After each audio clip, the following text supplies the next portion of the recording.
তো আমি একজন সাধারণ মানুষ হিসেবে মন্তব্য করতে চাই যে যেই কথা ভারত বলেছে সেই কথা ভারতের খুব ঘনিষ্ঠ মিত্র দেশ মালয়েশিয়াকে তারা কতটা বলতে পেরেছে বা মালয়েশিয়া কি তাদের সে কথা আদৌ আমলে নিয়েছে কিনা বা তাদেরকে বলেছে কিনা আদৌ। মালয়েশিয়া তো ডক্টর জাকির নায়েককে অত্যন্ত শ্রদ্ধার সাথে সেখানে তারা গ্রহণ করেছে এবং স্থান দিয়েছে।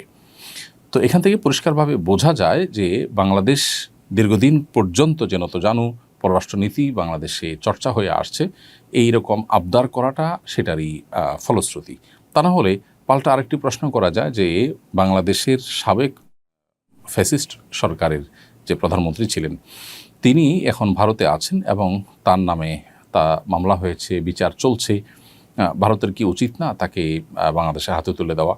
বাংলাদেশের হাতে তুলে দেওয়ার সে কাজটি ভারত করেছে, অথচ তারা জাকির নায়েকের মতো একজন দায়ী মাজলুম, যার প্রতি অন্যায় অবিচার ভারত সরকার করেছে দীর্ঘদিন পর্যন্ত, তারা সে অন্যায় করবার আবদার আবার বাংলাদেশের কাছে করেছে। এটি খুবই হাস্যকর এবং অবাস্তব। আমি একজন সাধারণ মানুষ হিসাবে, নাগরিক হিসাবে আমার মন্তব্য এটি। আল্লাহ রাব্বুল আলামিন ইসলামের দায়ীকে হেফাজত করুন এবং তার বাংলাদেশ সফরের যে সম্ভাবনা দেখা দিয়েছে সেটা আল্লাহ তাআলা নিরাপদ করুন, আমরা দোয়া করি।